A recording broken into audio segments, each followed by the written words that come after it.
শাহুয়া মারানি রে নে এখন full body relax. Hello friends, welcome to my new episode of my channel. আমি প্রীতিশ।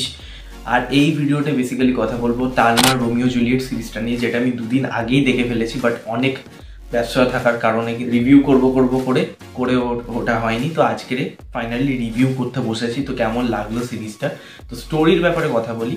এখানে আমি ছোট্ট করে গল্পটা বলছি। এটা কিন্তু হাইলি ইন্সপায়ার্ড বাই উইলিয়াম শেক্সপিয়ারের রোমিও জুলিয়েট থেকে। এখানে দুটো ক্যারেক্টার, যেখানে একটা প্লে করছে দেবদত্ত, যেটার ক্যারেক্টারের নাম হচ্ছে রানা, এবং হিয়া রয় যেটা প্লে করছে সেটা হচ্ছে জাহানারা। এই দুজনের মধ্যে একটা ভালোবাসা তৈরি হয়, এবং এই দুটো ফ্যামিলির ব্যাকগ্রাউন্ড, তারা কিন্তু ধর্মর দিক থেকে আলাদা, এছাড়াও তাদের মধ্যে আলাদা অনেক বিষয় কনফ্লিক্ট হয়। একটা জমি নিয়ে একটা সমস্যা রয়েছে, মানে জমির ভাগাভাগি নিয়ে, ঠিক আছে। এবং এই ডেমনি কি তারা ভালোবাসে, তাদের ভালোবাসা যেতে তাদের কি শেষে মিল হয়, নাকি তার মধ্যে কি কি জিনিসপত্র ঘটে, সেটা জানতে হলে আপনাকে হইচইতে গিয়ে এই সিরিজটা ওয়াচ করতে হবে। গল্পের নেগেটিভ দিক, পজিটিভ দিক, গল্পের মধ্যে কিছু নেগেটিভ দিক আছে, কিছু পজিটিভ দিক আছে। আমি সবার প্রথম নেগেটিভ দিকে আসি। এখানে গল্পটা আপনি যখন সিরিজটা সবার প্রথম দেখবেন, আপনি দেখছেন ঠিক আছে চলো অন্য এপিসোড, আর একটা এপিসোড দেখি, এরকম পরপর দেখে যাচ্ছেন। কোনো কিন্তু হাই মোমেন্ট বা বিশাল টুইস্ট যে প্রথমেই থাকবে তা না, মানে যেরকম নর্মাল গল্প প্যারালালি চলছে সেরকমই চলছে, নন লিনিয়ার ওয়েতে চলছে।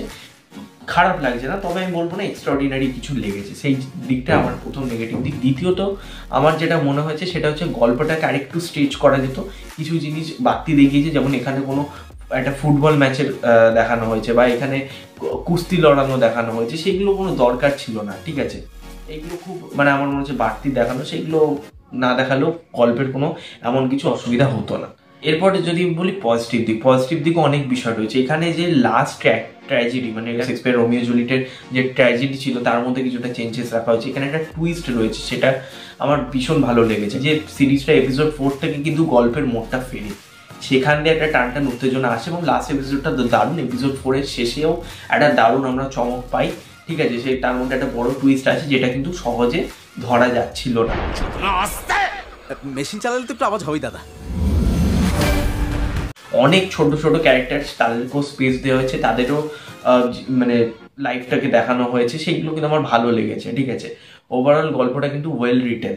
এছাড়া কথা বলবো অ্যাক্টিং অ্যান্ড ডায়লগস। অ্যাক্টিং এর দিক থেকে যদি বলি, দেবদত্ত পারফরমেন্স আমার খারাপ লাগেনি, ভালো লেগেছে। তবে যেটা বিষয়, এই যে পাশাপাশি অনির্বাণ ভট্টাচার্যের মতন অভিনেতা, তার যেরকম তুখর অভিনয় মস্তকের চরিত্রে, এছাড়া অনুজয় চট্টোপাধ্যায়ের কথা তো বলবোই, মানে সে তো দারুণ অভিনয় করেছে, ঠিক আছে। পায়েল দেয়া থেকে আরম্ভ করে, জয়দীপ মুখার্জি থেকে আরম্ভ করে, কমলেশ্বর মুখোপাধ্যায় থেকে আরম্ভ করে, সবাই খুব ভালো অভিনয় করছে। কোথাও গিয়ে এতগুলো ভালো অভিনেতা ফেনোমেনাল পারফরমেন্সের কাছে ইন্ডিয় চরিত্র, অর্থাৎ হিয়া রয় এবং দেবদত্ত, রানা এবং জাহানারা, এদের যেন চরিত্র আমরা কোথাও গিয়ে ফিকে মনে হচ্ছে, এবং এরা কিন্তু হাইলাইট হচ্ছে না। এদের পারফরমেন্স খারাপ বলবো না, ডেফিনেটলি দেবদত্ত ভালো পারফরমেন্স করেছে, হিয়ার আর একটু বেটার হতে পারতো, তবে নিউ কমার হিসেবে আমি খারাপ বলবো না। তবে এদের মানে এই যে আশপাশের যে চরিত্ররা, ইভেন একটা যে মাইকে অ্যানাউন্স করছে তারই যে ওইটুখানি পারফরমেন্সই যে লেভেলের তুখর, মানে কিছু বলার নেই, অসাধারণ পারফরমেন্স, ঠিক আছে। এবং রানার যে বন্ধুরা হয়েছিল, ঠিক আছে, তাদেরও পারফরমেন্স দারুণ। সবার মানে যে কজন কম স্ক্রিন টাইম পেয়েছে বাট এসেছে ফাটিয়ে দিয়ে গেছে, দারুণ অভিনয় করেছে সবাই।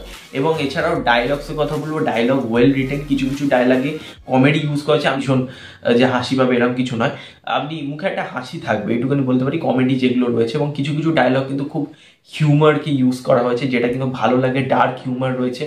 এছাড়াও ডায়লগে ডেলিভারি খুব ভালো হয়েছে, এবং পুরোপুরি ডায়লগটা কিন্তু বাংলাদেশি ডায়লগ, ঠিক আছে, মানে বাঙাল ভাষায় ডায়লগগুলো চলবে। ওই তালমার যে এনভায়রনমেন্টটা সেখানে কানেক্ট হতে পারছি। যে এরপরে যদি আমি কথা বলি direction and any technical aspect, Talmar Romeo Juliet directed by Arpan Gorai, এবং সে এত মানে সুন্দর ডিরেকশন দিয়েছে, তার ভিশন এতটাই ভালো, এবং স্ক্রিন প্রেজেন্টগুলোকে যেভাবে সে করেছে সেটা দেখার মতো। এবং ক্রিয়েটিভ ডিরেক্টর হিসেবে অনির্বাণ ভট্টাচার্য দারুণ ডিরেকশন দিয়েছে, ঠিক আছে। এছাড়াও এই এডিটিং খুব ভালো হয়েছে। কিছু জায়গায় যেমন আমি বললাম বাড়তি জিনিসপত্র রয়েছে, সেগুলোকে স্ট্রেচ করা যেত, বাট ওভারঅল এডিটিংটা খারাপ হয়নি। সিনেমাটোগ্রাফি অসাধারণ হয়েছে, সৌমিক হালদারকে দারুণ ধন্যবাদ জানাবো এতটা সুন্দর সিনেমাটোগ্রাফি করার জন্য। ডিওপির কাজ খুব ভালো হয়েছে, ব্যাকগ্রাউন্ড মিউজিক খুব ভালো, গানগুলো খুব ভালো, সব কটা গান শুনতে খুবই ভালো লাগে। এবং যেভাবে মানে স্ক্রিনের সাথে চলছিল গানগুলো দারুণ লাগছিল, ঠিক আছে। ওভারঅল সবই ভালো। কালার সিরিজটাকে আমি কত রেট করবো, সিরিজটাকে আমি দেবো 10-এর 7.5। এটা ডেফিনেটলি একটা ভালো সিরিজ, তবে কিছু জিনিস আমার মনে হয় আমি যেরকম বললাম বাড়তি জিনিস দেখিয়েছে, বা আরেকটু মানে সেই বলে না যেরকম মন্দারের লেভেলে আর কি হয়নি, একটুখানি বলতে পারি মন্দারের লেভেলে হয়নি, কিছু জিনিস ডেফিনেটলি খামতি রয়েছে। তবে সিরিজটা ওভারঅল কিন্তু একবার দেখাই যেতে পারে। এবং আমি বলে রাখি, বাংলায় যে কটা কাজ মানে রিসেন্টলি হয়েছে হইচইতে কাজ, এটা অনেকটাই বেটার একটা কাজ। আপনারা সকলে গিয়ে টালমার রোমিও জুলিয়েট দেখুন হইচইতে, এটাই বলবো, আশা করি ভালো লাগবে। তো ভিডিওটা ভালো লাগলে লাইক করো, শেয়ার করো, এবং অবশ্যই কমেন্টে জানিও তোমরা যদি টালমার রোমিও জুলিয়েট দেখে থাকো তোমাদের কেমন লেগেছে, এবং চ্যানেলটাকে সাবস্ক্রাইব করে দাও, পাশে বেল আইকন ক্লিক করে দাও। নেক্সট ভিডিও দেখা হবে। Tata, take care.